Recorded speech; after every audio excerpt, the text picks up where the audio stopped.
Grow a flower. Grow a flower. That was all the note had said, rather lacking in specifics, instruction, and just about everything that he would need. The boy read it again, eyes tracing each word as if they could hide some sort of clue, but came up empty. At the end of the letter was a little cartoon doodle of a flower, somehow solidifying that this was the extent of his instruction. Sure, there was instruction and a goal, just no real way to achieve the goal. In the envelope was only one thing: the letter. The letter and unanswered questions. There was a girl with him, too. She had received a note from him as well. A note, a cracked face, and glue. Her note was no less enigmatic, and no more descriptive. But they both had their different instructions. They were just following directions, after all. Grow a flower. He ran through the words again and again. How do you even grow a flower? When was the last time he had even seen a flower? He had no idea. He had never really thought much about flowers. And so, the boy stared at the note, running the words through his mind time after time. 3 words. 11 letters. It was a puzzle without pieces. A riddle without words. A chessboard without tokens. As he considered how he would do it, if given the chance, he helped the girl repair her vase. Or rather, he was there. Somehow being there seemed to help. But he could do nothing to stop the vase from falling apart in the end. It always did. Time and time again. He would try to help as best as he could, which never felt like enough. But it was the best he could do. And time again, it would fall apart. Grow a flower. One day, he was staring at the note, knees pulled close to his chest for warmth, blankly tracing each of the words again and again with his finger, like he had the day before, and the day before that. The girl was nearby, fixing her vase. Her task was more complicated, but at least she had everything she needed. The note, glue, and a broken vase. She had her own task, but he didn't even have a seed. And you can't grow a flower without even a seed. So one day, setting the sharp splinters of ceramic to the side, she took him by his soft hand and led him out into the cold, early morning. Grow a flower. They walked through the cold night, a sharp chill cutting through him like a knife. As they walked, she kept glancing at him expectantly, and he would blankly return the gaze. Down the path they went, the morning fire of a burning sun lighting their way with light. It burned his eyes.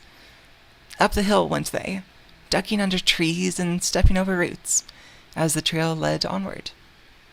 Down the stairs, up the road, and down the next hill. All the while, she would glance at him expectantly, but each time he would ask what she was trying to show him, the girl would simply pull him along without a word. She only stopped when they finally returned to where they had started. "Didn't you see them?"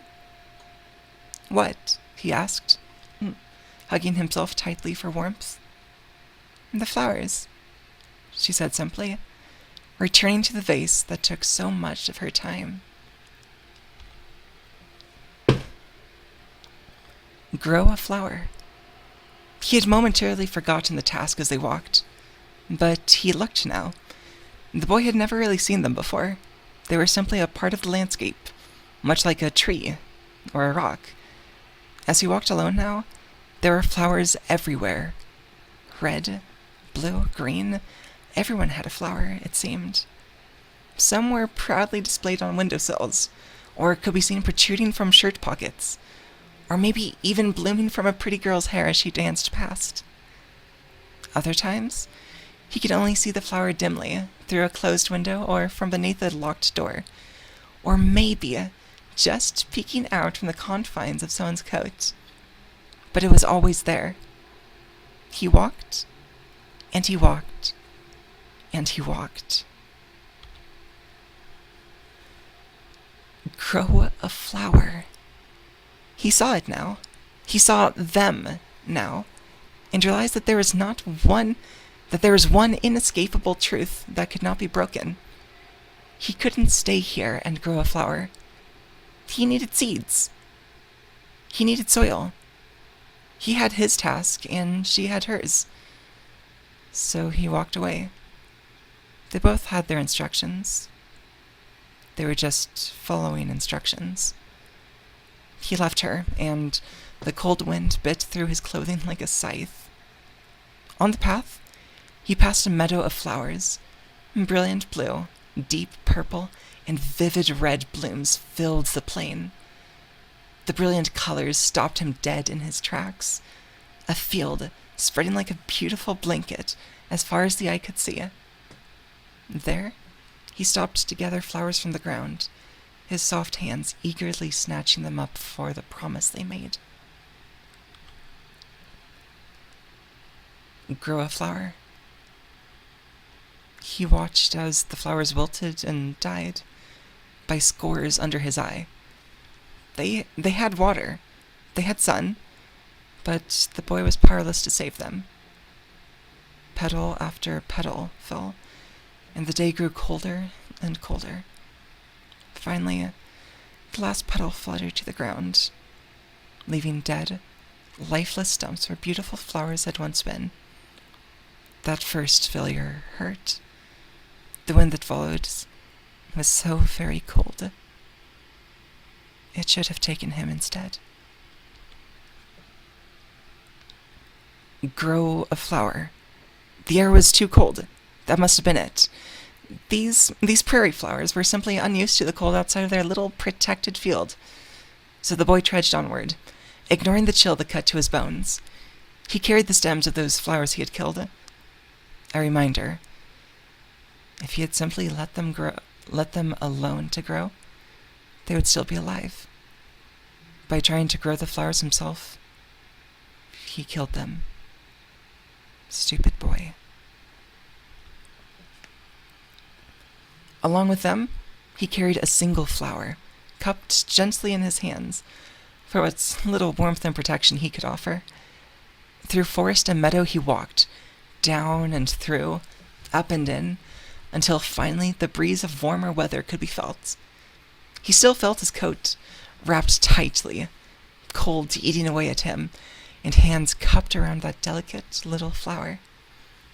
Perhaps the warmer climate would make for an easy place that flowers could bloom. Perhaps here it could flourish where it could not before. It took longer now, but he readied the soil this time, learning from his first mistake. They needed nourishment. Grow a flower. In the brown soil, roots reached down and drew from the water. Great leaves stretched up into the sky and drank of the sunlight. The sun bloomed with all the intensity of its noonday vigor. The flower grew, quickened by the powerful sunlight, and as the boy took a step back, a hopeful grin tugged the corners of his mouth. More and more flowers joined it in that little plot of ground, and soon it was a small garden. Turquoise and magenta, these blooming flowers dripped from their petals liquid light, bleeding onto the ground in beauty and cleansing the soil itself as condensed sunlight fell from their petals. He watched the handiwork with a sense of pride. They were growing, and the piercing cold air almost seemed to warm.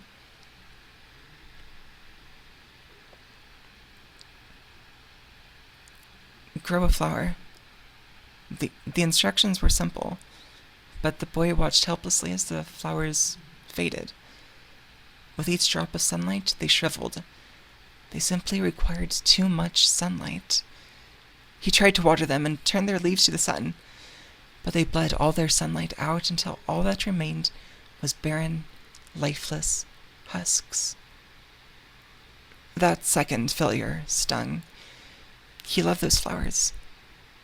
The last flower to die was the one he had carried all the way from that faraway meadow. He huddled close to it, protecting the weak flower from the buffeting winds with his own body. But with one final crimson drop of liquid light, it too died.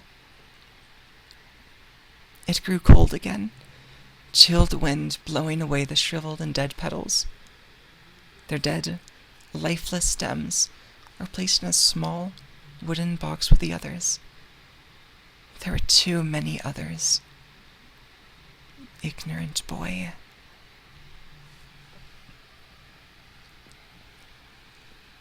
Grow a flower. He learned the last lesson like the one before it. He learned lesson after lesson as the flowers wilted and died time and time again. With each bitter loss, it stung just a bit less. The cold and chill growing less and less sharp with each stem he added to the box. He carried them beneath the mountains, through caves and caverns in search. Those subterranean flowers shone in the darkness, casting soft light around them. But they were brittle. Even his soft breath would push their delicate stems over. He swam through the lakes and rivers, frosted waves sapping from him strength, and what little warmth there was left. The flowers beneath the waves had no need for water, but he had need for air, and the air choked them. Dunes of sand grew tiny flowers, hardly larger than a thimble. They are the most promising, able to grow in even the absence of water. But they took so very long to grow. And so very long to die. Grow a flower. As petal after petal began to wilt and fall, he took those few that had not died yet. They were dying fast now, almost as fast as he could pluck them with cold, hard hands. The small box of dead stems was now not small, and he rested by the side of the road, setting it by him. The icy chill bled through his travel-worn clothes, which hardly even slowed the wind anymore. A young girl passed by, a warm, yellow flower balanced on her head. Its leaves moved in rhythm with the girl, skipping down the pathway and off into the distance without hardly a care in the world. There are so many people like her. Their flowers bloomed with no effort, and they looked at him scornfully. He had only dead stems. So many dead stems. He gave her one of those flowers that had not died yet. In his hands, its fate was inevitable. But maybe she could raise it to bloom. Her grateful smile was worth it, and the chill felt just a little less sharp as she skipped away. Grow a flower. Occasionally, he would plant those stems again, trying to draw some sign of life from them. Sometimes, a spark of green would grow, and a small flower would reach skyward. But they never lasted all that long. He simply couldn't cause the sun to shine any brighter, and the dead stem would return to his bundle. Daylight was fading, but he saw that he could come close to success. He could grow a flower, and just as it began to reach skyward, he could hand it off to someone else. Others could grow the flower into the beauty it was always meant to be. He did that with a few of the dead stems he had killed. Only the most beautiful did he gift to someone, trusting them to hold it as close to their heart as he had it to his. Occasionally, a passerby would return with a shriveled stem and an apologetic look. It was fine. Their one failure did not compare to the bag of stems on his back. It was just a dead flower. But in a way, he had killed it, and the stem would be added to his bag. Another one. Grow a flower. That was all he had to do. Maybe they were simply too unused to hardship. That had to be it. He had done everything he could, but still came up short. Perhaps those valley flowers simply didn't have what it took to survive. It was the last hope he had, really. The only thing he hadn't tried. So, the boy climbed to the tallest peak of the biggest mountain, distant hope driving his steps slowly forward. His footsteps were slow and painful, snow and ice slowing progress to step by step. So high there was precious little to slow the wind, and he could feel it as if it were his skin freezing from the cold. Still, he trudged on. If there was a flower here that could survive this hardship, it could survive anything.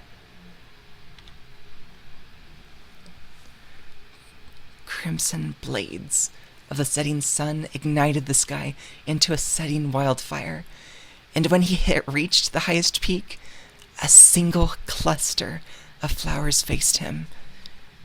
Their delicate petals were made of clear glass, cutting the wind like the wind cut into him. As he looked into the largest flower, 1,000 reflections of the world looked back. It was the perfect flower, able to withstand the constant buffering of winds and cold, and as gently as he could, dug it from the ground. The roots went deep, deeper than he had expected from such a normal-sized flower. But by digging down, the flower was soon collected like so many others before it. The glass flower was beautiful, and he held it under his coat as he walked. Crimson reflections of the sunset scattering off its petals. It would be the one.